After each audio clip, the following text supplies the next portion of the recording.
Good afternoon. Prior to the summit, President Barroso and I addressed a letter to the G20 leaders expressing the European Union's position on different elements of the agenda. And as usual, the European Council prepared the G20 summit in order to have a single message for the European Union as a whole. The world economy is recovering, but some important risks remain. Imbalances are still there, and closer cooperation is more than ever needed. The European Union and the Eurozone made a large contribution to the objectives of this summit, and President Barroso gave some examples a few minutes ago. The summit will officially open this evening with a working dinner on the state of the world economy and the framework for growth, and I expect a very important debate on that matter. I will present the European Union's position on two particular issues. What is the economic situation in the Union and in the Euro area? And second, what does the Union expect from the G20 framework? First question. On the first element, our growth projections, economic growth in the Union, are double as high as expected 6 months ago. But it is a multi-speed recovery. Germany's performance is very strong, and a number of member states are on track as well. We believe there will be a positive spillover effect to other member states.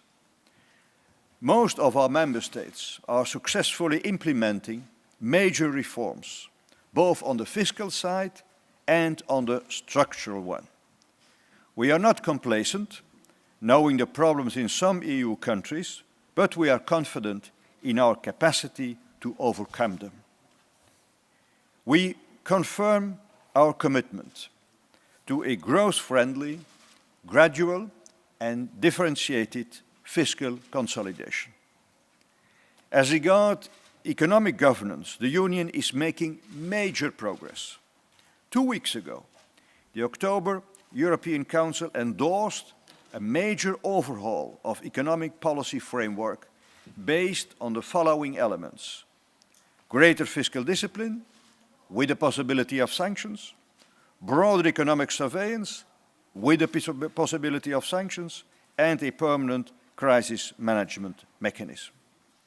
Our fiscal policies and our strong economic governance will further underpin the stability of the euro. The second element, the EU's expectation for the G20. The Union believes that there is a need to coordinate policies. In that respect, we are ready to coordinate within the framework of the G20. I should like to mention two main topics to be discussed this evening: current account imbalances and exchange rates. On current account imbalances, these should be used as a warning indicator for possible obstacles to adjust.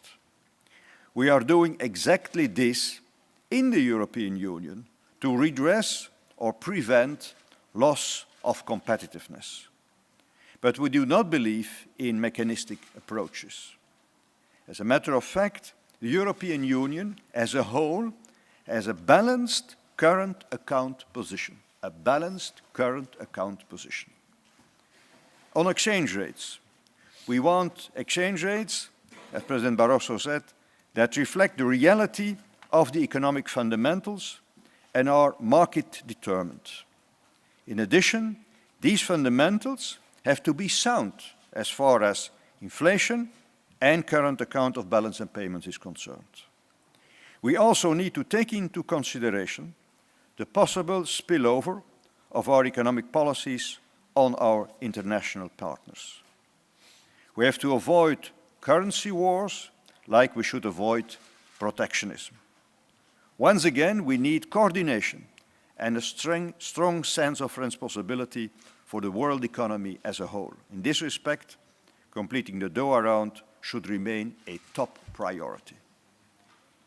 Ladies and gentlemen, tomorrow we shall also discuss other two key subjects: the reform of the international financial institutions and the financial regulatory reform.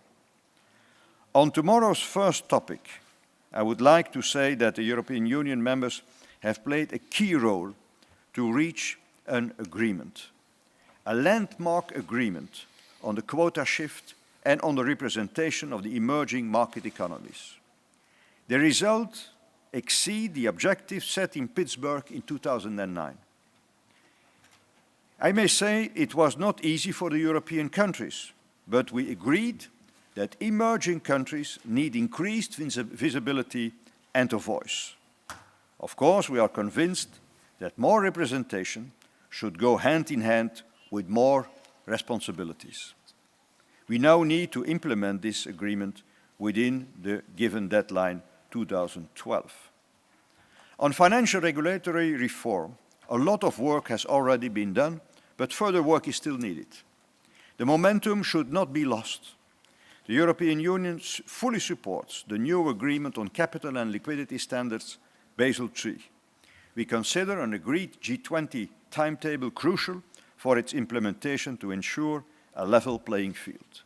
We need to continue our work on taxation of financial transactions, cross-border crisis management, and commodity derivatives. The incoming French G8 and G20 presidency will play a decisive role.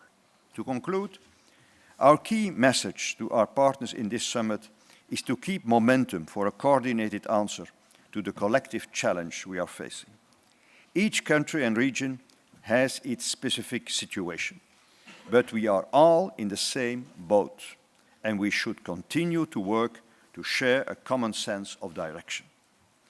The European Union wants to make this summit a success by first contributing to a sustainable and balanced growth by our fiscal consolidation, higher economic growth, and a balanced current account of the balance of payment, and by a stronger internal economic governance.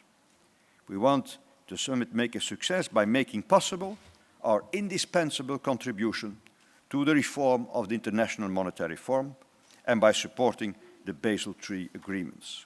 And we are looking forward to engagement by other G20 partners, especially on imbalances, exchange rates, and trade, avoiding protectionism and rapidly concluding the Doha round. Thank you.